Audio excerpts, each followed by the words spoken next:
Bismillahirrahmanirrahim. Alhamdulillahirabbil alamin. Wassalatu wassalamu ala Rasulillah wa ala alihi wa ashabihi wa man tabi'ahum bi ihsan ila yaumiddin amma ba'd. Alhamdulillah, ini di malam ke-8 kita di bulan Ramadan masih melanjutkan kajian kitab Majalis Syahr Ramadan karya Syekh Muhammad bin Saleh Al-Utsaimin rahimahullahu ta'ala. Kita di malam hari ini masih melanjutkan majelis ke-8 terkait dengan pembagian manusia di puasa pada bulan Ramadan. Kita sudah mengambil 7 golongan. 7 ya. Hari ini insya Allah kita akan selesaikan di golongan yang berpuasa atau yang hidup ketika datangnya bulan Ramadan. Insya Allah kita ambil 3 di hari ini karena beliau akan menyelesaikan yang ke-8, ke-9, dan ke-10 insya Allah ta'ala. Kita baca bismillah. Bismillah. Qala Syekh Abu Abdullah Muhammad ibnu Salih Al-Utsaimin rahimahullah, Al-Majlis Al-Thamin fi baqiyati aqsamin nasi fi siyami wa ahkamil qada'i.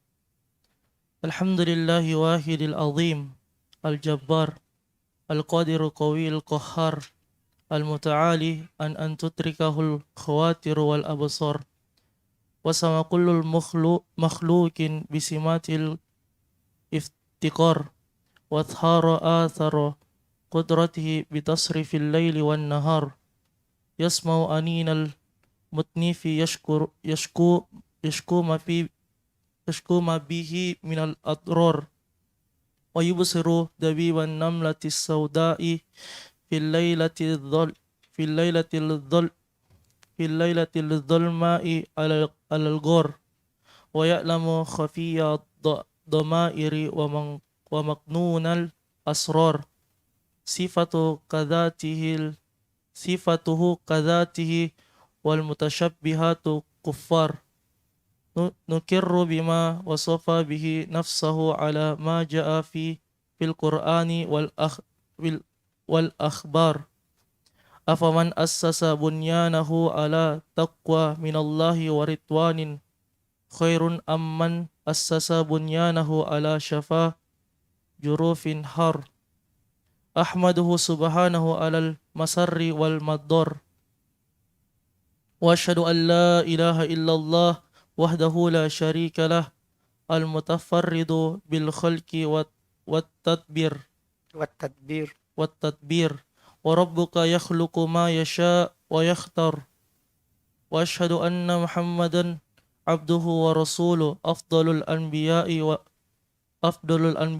al-athhar sallallahu alaihi wa ala abi bakrin rafiqihi fil ghar wa ala umara qami'il kuffar wa ala uthmana syahidid dar wa ala aliyinil qaimi bil ashar wa ala alihi wa ashabihi khususan al-muhajirina wal ansar wa sallama taslima. Baik, Masya Allah. Itu pendahuluan dari penulis rahmallahu ta'ala. Kata beliau rahmallahu ta'ala, al-majlisu as-samin, majlis yang ke-8. Fi baqiyati aqsamin nas, akan membahas sisa pembagian manusia fi siyam, pada puasa. Sekaligus beliau tutup dengan ahkamul qada, hukum seputar qada puasa Ramadan yang bagi yang luput. Kata beliau rahmallah, alhamdulillahil wahidil azim al-jabbar. Segala puji bagi Allah Subhanahu wa taala yang maha wahid, maha esa, maha tunggal, al-azim, maha agung, lagi al-jabbar, maha berkuasa. Al-Qadir, Al-Qawil, Qahar. Yang maha mampu, maha kuat, lagi maha menundukkan. Al-Muta'ali an tudrikahu al-khawatir wal absar. Yang maha tinggi untuk dilihat dan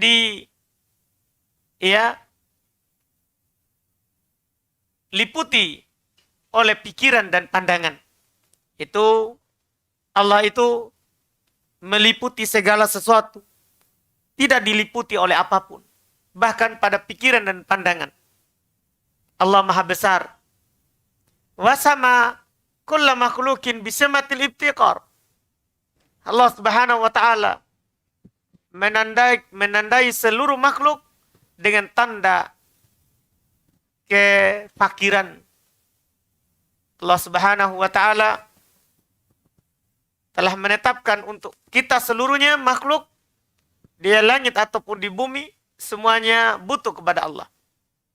Antumul fuqara'u ilallah. Kalian adalah fakir, butuh kepada Allah Subhanahu wa taala. Sementara dia Allah tidak butuh kepada kita.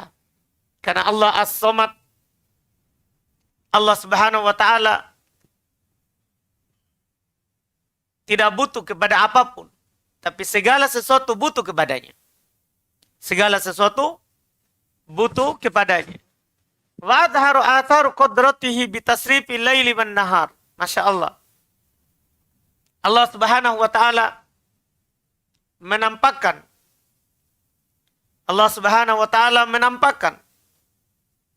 asar pengaruh dari kemampuan Allah Subhanahu wa taala itu dengan mengatur malam dan siang. Coba antum lihat malam dari awal dunia ini sampai nanti hari kiamat. Itu pengaturan yang sempurna. Yang mengatur ini malam langsung diganti dengan siang tanpa selang waktu. Itu tentunya yang maha sempurna kehidupannya. Yang tidak pernah mati. Dan sempurna penciptaan dan pengaturannya. Yang sempurna dalam seluruh apa yang telah ditetapkan dan ditentukannya. Iya. Ini antum lihat malam dan siang. Ini adalah ayat besar dari ayat-ayat Allah Subhanahu wa taala. Namanya ayat kauniyah. Yang kalau hanya kita pikirkan saja bagaimana malam ini, kemudian datangnya siang besok, itu cukup sebenarnya bagi kita untuk menghambakan diri kepada Allah Subhanahu wa taala. Yasmau anina al-mudnib yashku ma bihi minal adrar. Allah Subhanahu wa taala mendengar keluhan orang-orang yang mengeluh apa yang menimpanya berupa bahaya-bahaya. Wa yubsiru dabiban namlah as-sauda fil lailatid dulma 'alal ghar. Ini ditambah lagi. Kalau sebelumnya beliau sebutkan Allah mengetahui, melihat langkah semut hitam di batu hitam. Kalau ini Allah Subhanahu wa taala melihat langkahnya semut hitam di malam yang gelap dan di dalam gua. Bayangkan, malam sudah gelap, kalau di luar gua saja itu gelap. Tidak bisa antum lihat. Kalau ada semut hitam yang jalan. Ditambah lagi di dalam gua. Ya, kegelapan di atas kegelapan. Tapi Allah Subhanahu wa taala melihatnya. Ini bagaimana kesempurnaan penglihatan Allah. Allah Maha melihat, punya mata. Tentunya tidak sama dengan matanya makhluk. Laisa kamitslihi syai' wa huwas samiul basir. Tidak ada sesuatu apapun yang serupa dengan Allah. Dia Maha melihat dan Maha mendengar. Dia Maha mendengar lagi Maha melihat. Artinya apa? Penglihatan Allah tidak sama dengan makhluk. Iya, sama namanya, tapi itu tidak sama hakikatnya.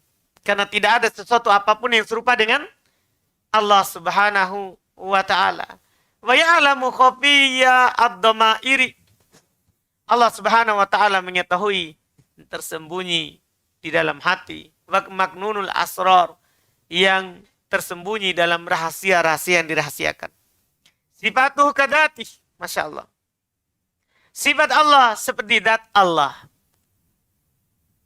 Ini keyakinan penting. Kan di sana ada orang menetapkan Allah punya zat, tapi tidak menetapkan sifat Allah. Alasan mereka kalau kita tetapkan sifat Allah, maka akan serupa dengan sifatnya apa? Makhluk. Jadi mereka bilang as-sami bila sam'in. Allah maha mendengar, tapi tidak punya pendengaran. Na'udzubillah. Jadi hanya sekedar menetapkan nama. Al-basir bila basorin. Allah maha melihat, tapi tidak punya penglihatan. Ini cacat. Iya, ini cacat.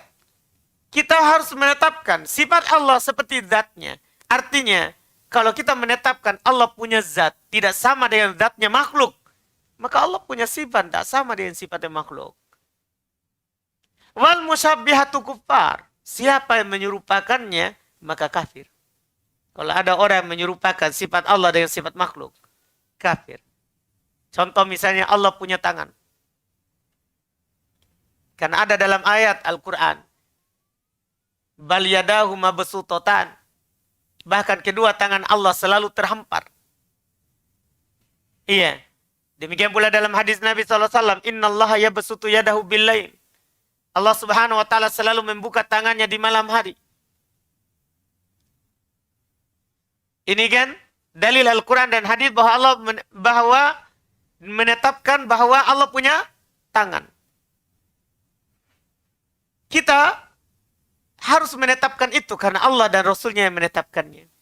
Tentunya tidak boleh diserupakan dengan makhluk. Tidak boleh kita katakan tangan Allah seperti tangan makhluk. Tidak boleh. Haram. Siapa yang menyerupakannya maka kafir.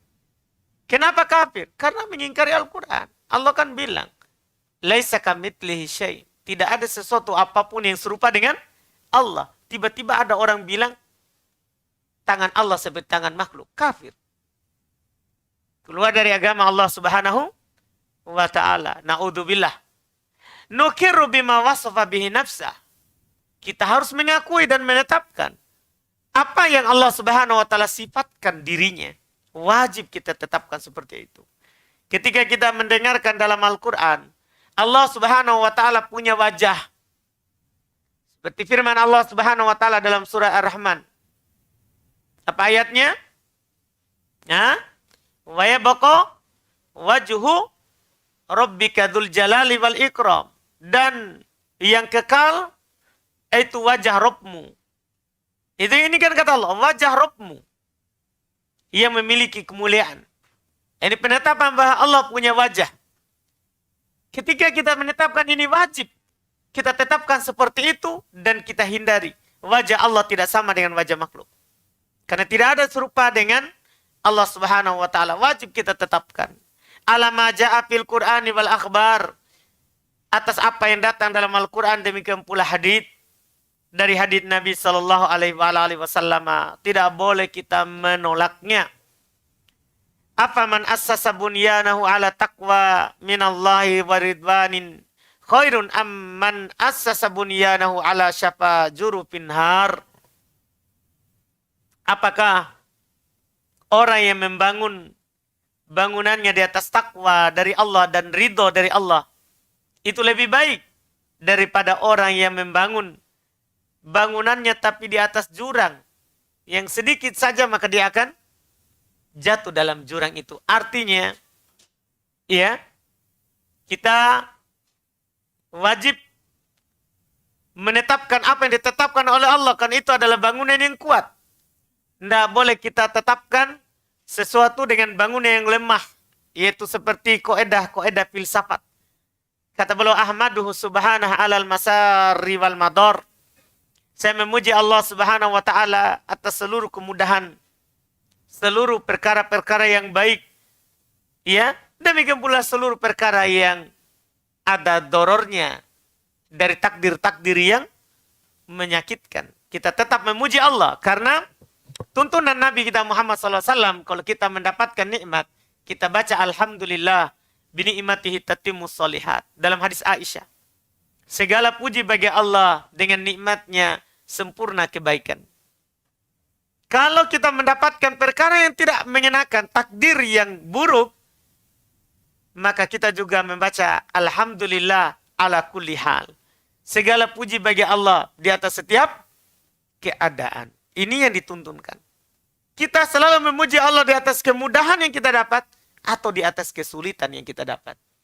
Karena semua itu adalah ketentuan Allah Subhanahu wa taala yang wajib kita ridho dan tetap memuji Allah atas hal tersebut. Wa asyhadu an la ilaha illallah wahdahu la syarikalah. Dan saya bersaksi bahwasanya tidak ada yang berhak disembah kecuali Dia, Allah semata. Tidak ada sekutu baginya. Al-mutafarridu bil khalqi wat tadbir, yang maha bersendiri di dalam menciptakan dan mengatur. Allah Subhanahu wa taala menciptakan segala sesuatu. Tidak ada yang selain Allah yang bisa menciptakan. Allahu khaliqu kulli syai'. Allah Subhanahu wa taala yang menciptakan segala sesuatu. Iya. Tapi jangan kita duduk menghadap ke belakang. Kan kita cerita itu. Iya. Bagaimana kalau kita ceramah? Baru ada orang belakangi. Alhamdulillah. Maksudnya jangan, kalau kita tidak hargai saya, hargai ilmu. Tah? Mantap saudaraku. Alhamdulillah.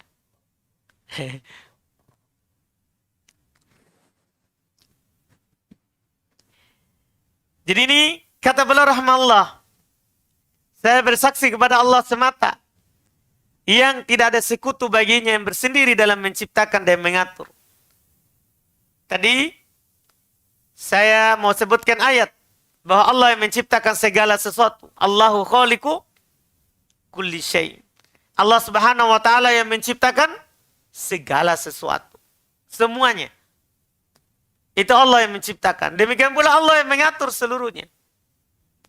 Allah Subhanahu wa taala yang mengatur seluruhnya. Kata Allah, wa rabbuka yakhluqu ma yasha'u wa yakhtar. Rabbmu Allah yang mencipta apa yang dikehendaki dan memilih apa yang dikehendaki. Wa asyhadu anna Muhammadan abduhu wa rasuluh. Saya bersaksi bahwasanya Muhammad adalah hamba Allah dan Rasulnya. Afdalul anbiya'il athhar. Nabi yang paling utama dan yang paling suci. Sallallahu alaihi wa ala Abi Bakar. Salawat Allah atas beliau dan kepada Abi Bakar. Rafiquhu fil ghar. Yang ikut bersama beliau di goa. Waktu hijrah ke Madinah sebagaimana yang kita sebutkan sebelumnya. Wa ala Umar qami'il kufar. Dan salawat Allah atas Umar yang telah menundukkan banyak orang-orang kafir. Karena di masa Umar lah tersebarnya dan meluasnya kekuasaan kaum muslimin. Kan di situ terjadi futuhat, kemenangan-kemenangan besar yang didapatkan oleh kaum muslimin. Kemudian dilanjutkan oleh oleh Utsman dan berhenti sedikit di Ali radhiyallahu taala anhu karena banyaknya masalah di tengah kaum muslimin, muncul orang-orang Khawarij. Ya, yang mengacau keadaan kaum muslimin.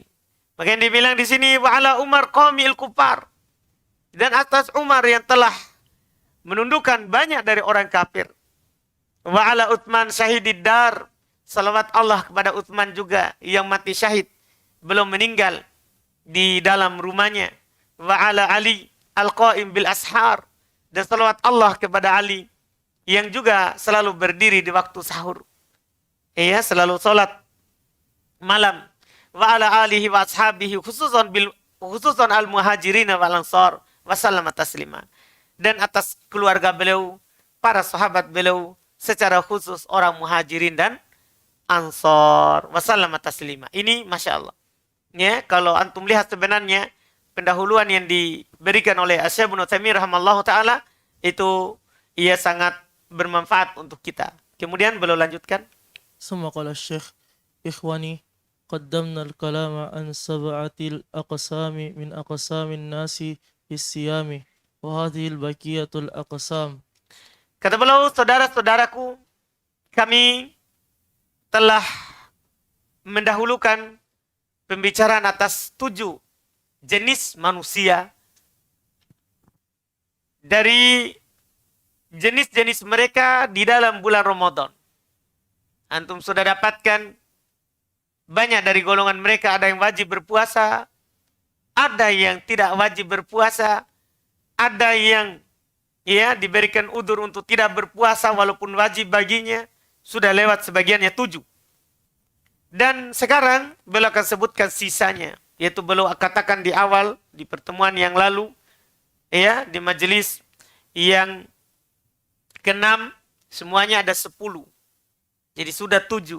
Sekarang akan dilanjutkan yang ke-8, ke-9 dan ke-10. Kita baca lihat di yang ke-8. Fal qismus samin al-haidu فيحرم عليها الصيام ولا يصح منها لقول النبي صلى الله عليه وسلم في النساء ما رأيت من ناقصة عقل Minna kisoti والناقصات عقل ودين أصحاب للب الرجل الحزيم من ihda kunna. قلنا وما نقصن عقلنا وديننا يا رسول الله قال أليس شهادة المرأة مثل نصف شهادة الرجل قلنا بلى قال فذلك نقصان عقلها أليس إذا هاضت لم تصلي ولم تصم قلنا بلى قال فذلك من نقصان دينها Masya Allah. متفق عليه. Baik. Ini yang pertama, yang ke-8. Golongan yang ke-8. Iya. Kata beliau fal qismu tsani, golongan yang ke-8 dari golongan manusia di bulan Ramadan. Al-haid. Seorang perempuan yang haid. Ketika datang bulan Ramadan dia haid. Apa hukum berpuasa baginya? Dan apa harus dilakukan kalau dia tidak berpuasa? Kata beliau rahimallah, fayahrumu alaihi siyam. Masya Allah. Haram bagi laki-laki yang haid puasa. Iya. Hah? Apa? Oh iya. Alhamdulillah. Sadar semua antum ya? Iya, saya kira. Iya. Kata beliau rahimallahu ta'ala, perempuan yang haid haram baginya berpuasa. Wala yasehu minha. Kalau dia berpuasa, tidak sah. Kan haram berpuasa. Kalau dia berpuasa dalam keadaan dia tahu kalau dirinya sedang haid, dosa. Karena dia melakukan yang haram. Kalau dia berpuasa, tidak sah. Karena Nabi SAW bersabda, fin nisa, tentang perempuan, ma ra'aitu minna qisati aklin wadin. Saya, kata Nabi SAW, tidak pernah melihat orang yang kurang akal dan kurang agama. Adhaba lilurub birrajul alhadi min ihdakunna. Iya, yang katanya di antara bentuknya yang adhaba lilub birrajul alhazim. Kalau diterjemahkan secara umum, yang paling lemah dari yang diciptakan dari seorang laki-laki, dari lub ar-rajul, dari tulang rusuk seorang lelaki, min ihdakunna, daripada perempuan. Iya. Jadi mereka dibilang kurang akal, kurang agama, dan yang paling lemah dari yang diciptakan dari seorang laki-laki. Kulna, para perempuan waktu itu bertanya, mana kisatu aklina wadinina ya Rasulullah? Apa kurangnya akal kami dan agama kami, wahai Rasulullah? Jadi Nabi katakan kan mereka adalah orang yang kurang agama, kurang akal. Jadi mereka bertanya, apa kurang akal dan kurang agama kami? Maka kata Nabi SAW menjelaskan, alaysa syahadatul mar'a mitlu nisfi syahadatir rajul? Bukankah persaksian seorang perempuan itu sama dengan persaksian setengah laki-laki? Artinya kalau dalam bab persaksian, untuk menutup satu saksi laki-laki itu harus dua perempuan. Baru bisa tertutupi, baru bisa sebanding. Iya. Jadi satu perempuan setengah laki-laki dari persaksian. Makanya dalam bab persaksian itu tidak boleh disamakan antara laki-laki dan perempuan. Karena syariat bedakan. Syariat bedakan. Iya.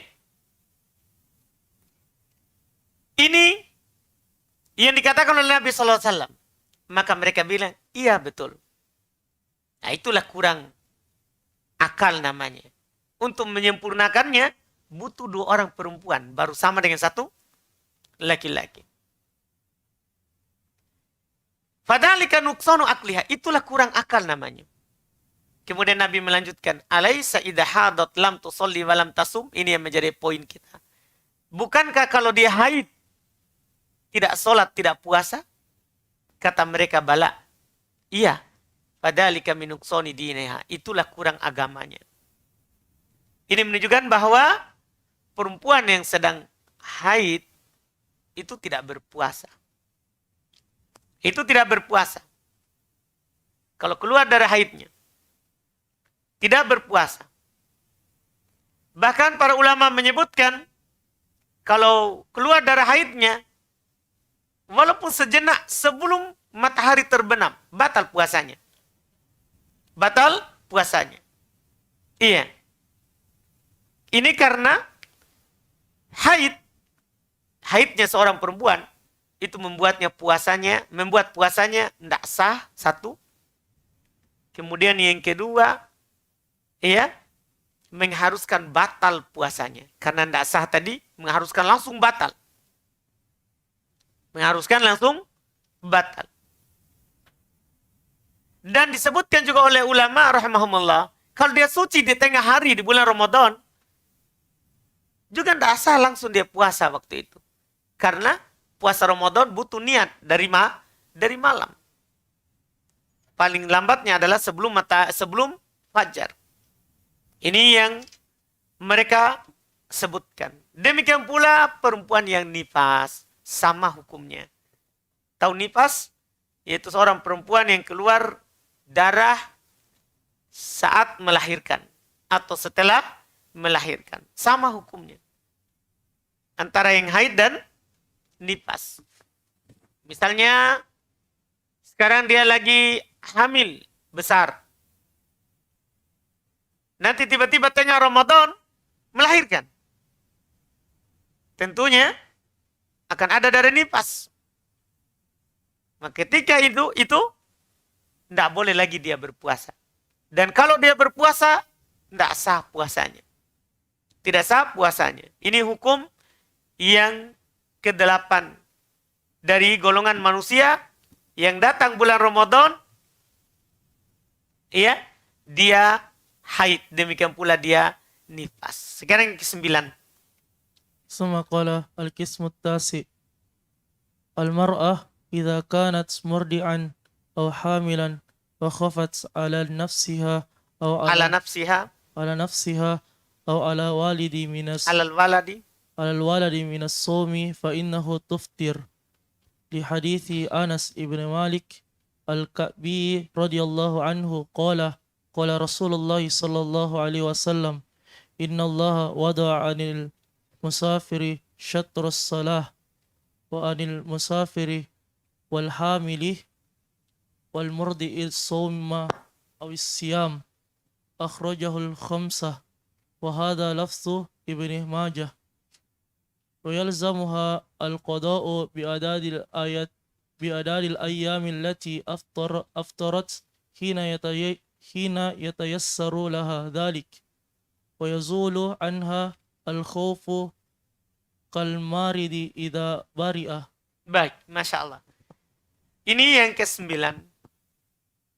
Golongan manusia yang dijumpai oleh Ramadan. Al-mar'atu idza kanat murdi'an aw hamila. Seorang perempuan kalau dia sedang menyusui atau hamil. Seorang perempuan kalau dia menyusui atau apa? Hamil. Tapi ada syaratnya, tidak semua perempuan yang sedang hamil atau menyusui dibolehkan untuk tidak berpuasa. Beliau bilang, wa khafat ala nafsiha au alal walad minas saum. Dia khawatirkan dirinya kalau dia berpuasa akan lemas, tidak mampu karena sedang menyusui atau sedang hamil, atau dia khawatirkan anaknya. Kalau dia berpuasa akan berbahaya bagi janinnya di dalam perut atau anaknya yang sedang dia susui. Anaknya yang sedang dia susui. Artinya kalau tidak berbahaya, wajib dia berpuasa. Ya, wajib dia berpuasa. Jadi kalau membahayakan, ada keterangan dari dokter. Jangan dulu puasa, berbahaya bagi janinnya. Paham kan? Jadi itu yang dianjurkan.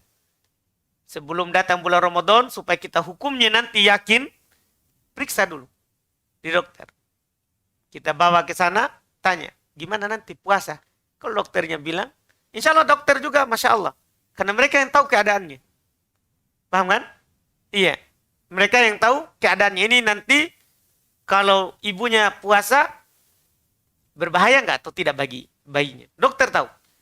Iya, dokter tahu. Nggak boleh bermudahan. Kadang perempuan ya, mungkin kadang juga karena mereka berpendapat fidyah. Jadi mereka bermudahan. Berpendapat apa? Fidyah. Karena berpendapat fidyah ini memudahkan perempuan yang hamil untuk tidak berpuasa. Yang gampang, lebih enak bayar makanan satu orang miskin daripada berat puasa, lapar. Ini sebab kemudahannya. Sebab bermudahannya mereka. Makanya sebagian ulama kita akan melihat sebentar apa pendapat yang kuat dari seorang yang hamil atau apa? Menyusui. Apakah qadha atau fidyah. Kita akan bahas sebentar, ada yang diisyaratkan oleh penulis. Iya, jadi harus di keterangan dokter berbahaya atau tidak. Karena mereka yang tahu berdasarkan apa? Penelitian. Penelitian. Kalau sudah ada keterangan dari mereka, Masya Allah, mudah juga bagi perempuan itu puasa. Mudah. Belum bilang, kalau dikhawatirkan berbahaya bagi dirinya atau anaknya, tuftir. Dia boleh tidak berpuasa.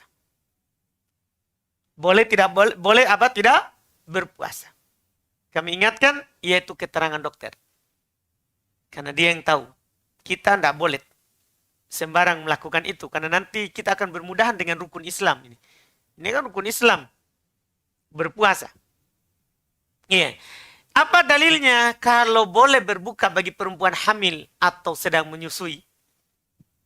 Beliau katanya berdalil dengan hadits Anas bin Malik Al-Ka'bi radhiyallahu taala anhu, Rasulullah sallallahu alaihi wasallam bersabda, "Innallaha wadda 'anil musafiri syatras shalah." Allah Subhanahu wa taala meletakkan, menggugurkan setengah solat bagi musafir. Setengah solat. Karena duhur 4 rakaat menjadi berapa? 2.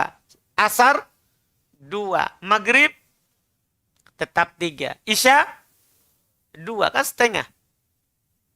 Iya. Setengah solat diletakkan. Wa anil musafir wal hamil. Ini poin kita. Wa anil musafir wal hamil wal murdi as-saum. Demikian pula Allah Subhanahu wa taala meletakkan, menggugurkan kewajiban ya puasa bagi musafir, hamil, dan yang sedang menyusui.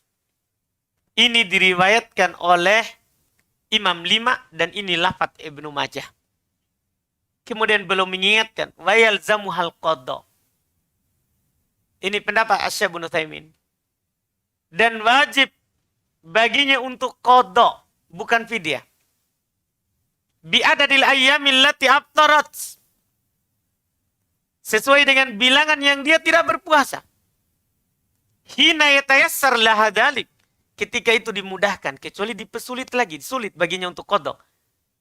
Misalnya keadaannya, tahun ini hamil, tahun depan menyusui, tidak mungkin. Menyusui, masa hamil lagi. Cepatnya itu. Tahun ini hamil, tahun depan kan menyusui kan 2 tahun kan? Tahun depan menyusui, tahun depannya lagi baru hamil lagi karena sudah mau 2 tahun. Iya, hamil lagi tahun depan lagi. Ini kan bertumpu kewajibannya kalau kita katakan qadha. Iya kan? Bertumpu. Wah, tersiksa ini kalau dia ganti. Iya kan? Nah, ini namanya sulit baginya. Di sini kita katakan apa? Sama dengan orang yang sakit yang sakitnya itu terus menerus. Apa hukum orang yang sakit yang terus menerus sakitnya? Yang kemarin kita bahas. Fidyah begitu.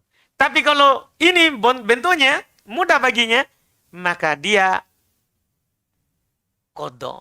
Dan ini pendapat yang kuat yang dipilih oleh Syekh Ibnu Utsaimin. Di antara dalil mereka, itu hadis yang beliau sebutkan. Di sini Allah gandengkan di hadis ini. Musafir dan siapa? Hamil serta menyusui. Musafir, apa yang kewajiban baginya? Qadha atau fidyah? Qadha. Ini digandengkan begini menunjukkan sama hukumnya. Karena kalau tidak sama, tidak digandengkan. Walaupun pada hakikatnya dalam masalah ini ada silang pendapat. Ada silang pendapat. Ini pendapat mayoritas yang ini. Yang mengatakan qadha. Dan mengatakan qadha ini, ya saya sendiri sudah amalkan ketika berpendapat qadha. Itu orang di rumah tidak pernah tidak berpuasa. Karena qadha ini 30 hari. Mereka akan bermudahan kalau kita katakan apa? Fidyah. Jadi saya praktekkan di rumah, sekarang sedang hamil. Periksa di dokter, di awal, sebelum puasa, dokter bilang, tidak apa-apa puasa. Iya, tidak ada masalah. Puasa. Kalau berpendapat fidyah, ini bahaya. Iya, saya hamil, istri, sudah ini kelima. Tidak pernah fidyah, qadha. Tapi tidak pernah qadha, karena dia puasa. Kenapa? Karena kita berpendapat, ini pendapat mayoritas. Qadha, dalilnya lebih jelas. Jadi gara-gara begitu pendapat, akhirnya dia tidak pernah tidak berpuasa. Kenapa? Karena begitu, perempuan itu mereka kadang bermudahan untuk meninggalkan kewajiban dengan alasan sedikit.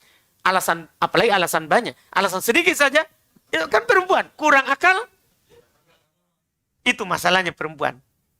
Iya, itu masalahnya perempuan. Kurang agama, kurang akal. Kalau antum bermudahan sedikit, dia akan bermudahan.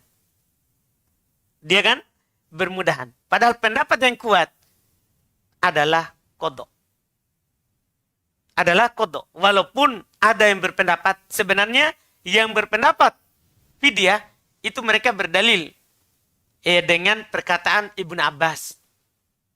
Ada dalam satu riwayat Ibnu Abbas,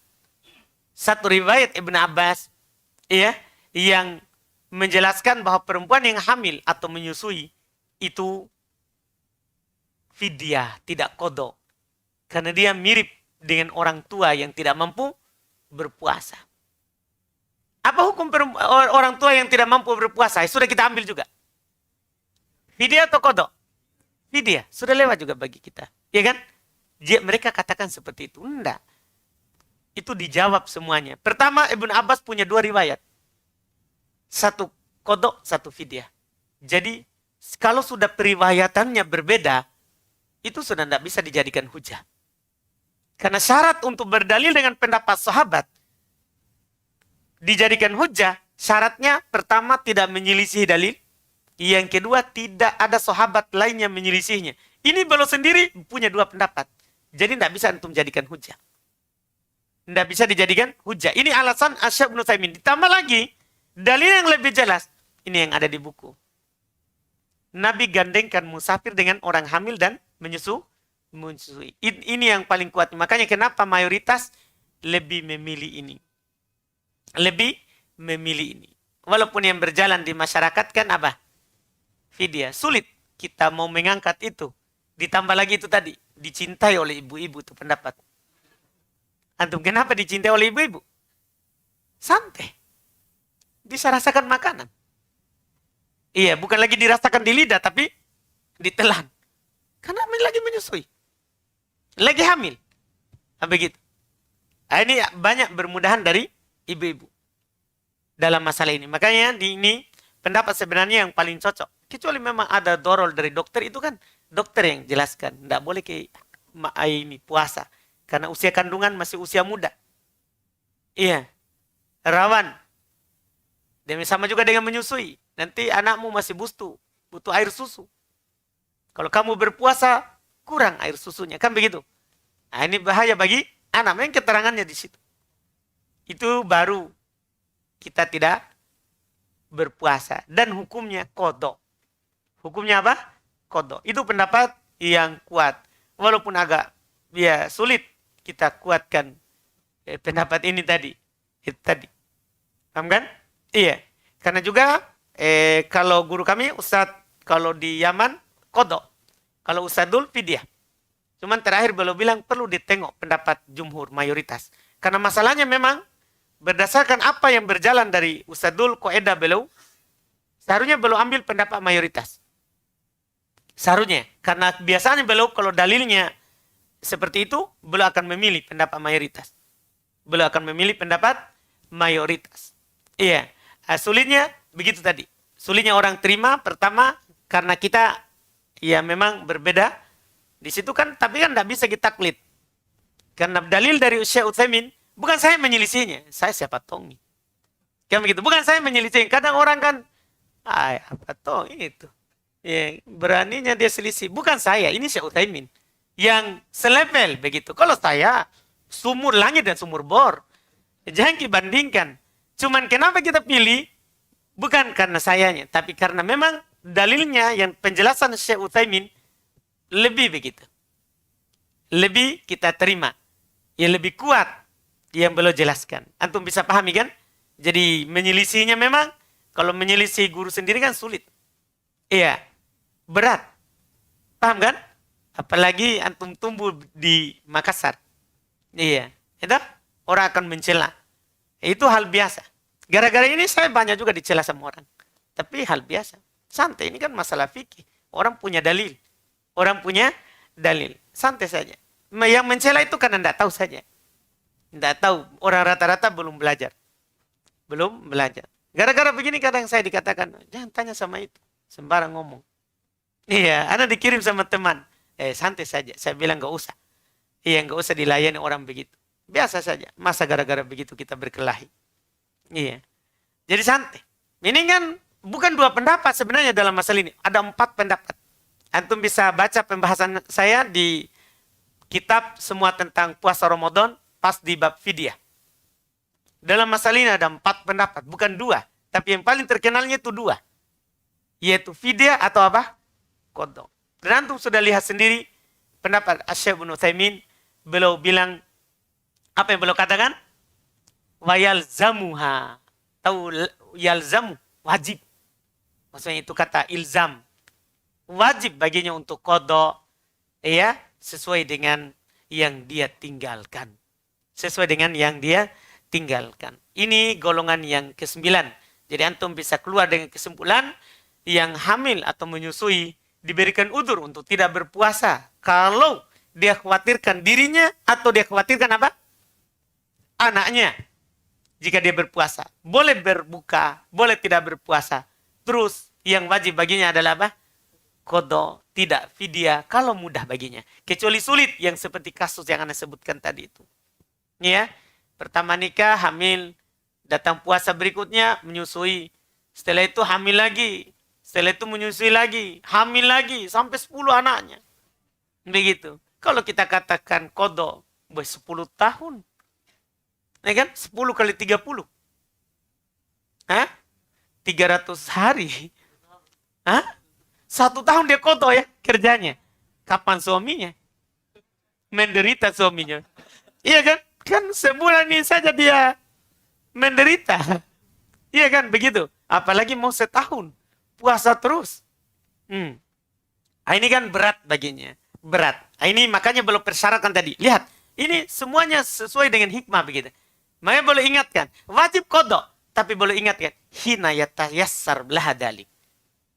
Ketika itu mudah baginya. Artinya kalau masyaqqah, berat baginya qadha.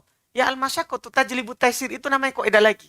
Kalau ada yang sulit ya harus dipermudah. Selama tidak menyelisih syariat. Antum bisa paham ini? Itu alhamdulillah. Yang ke-10 dan terakhir ini.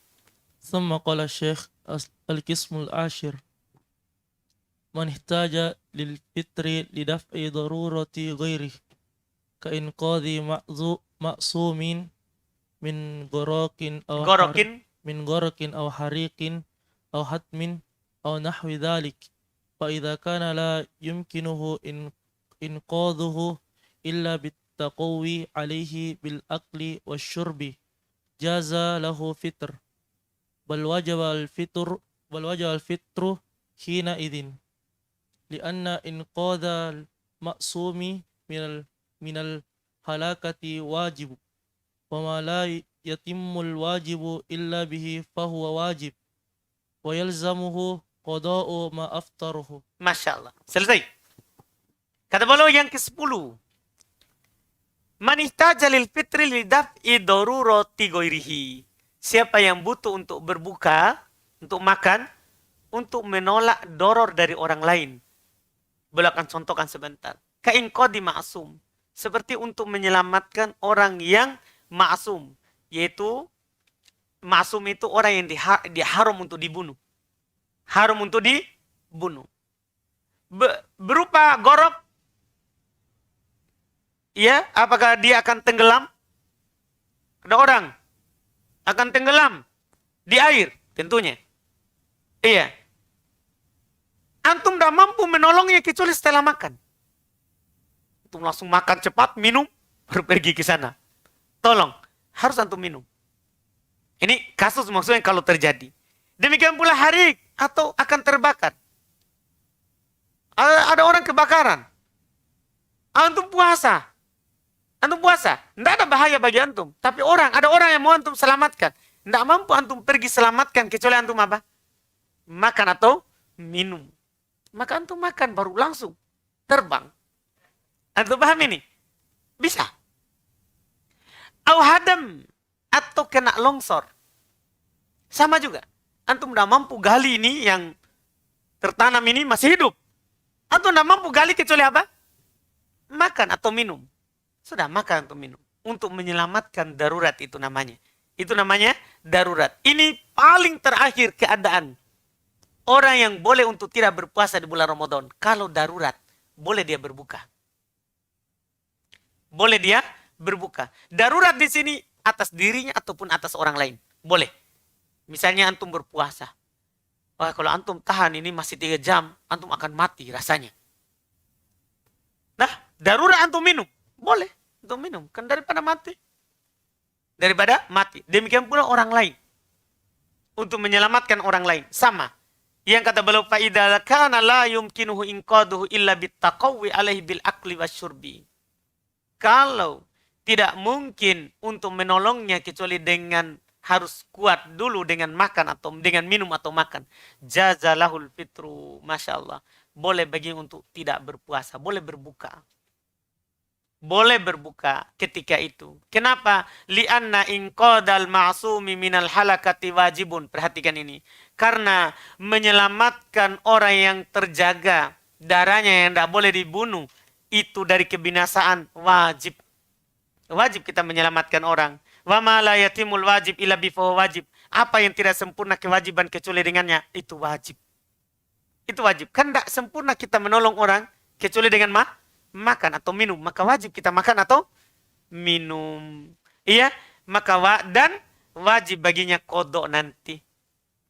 Wajib baginya apa? Kodok nanti. Dengan ini sudah selesai hukum seputar golongan manusia yang datang bulan Ramadan, mereka dalam keadaan itu.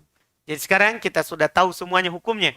Iya, yang paling pertama yang belum sebutkan dulu adalah yang wajib berpuasa. Yaitu kalau dia balik, berakal, sehat, lagi tidak safar. Ini kan yang wajib. Setelah itu belum sebutkan hal-hal yang punya udur.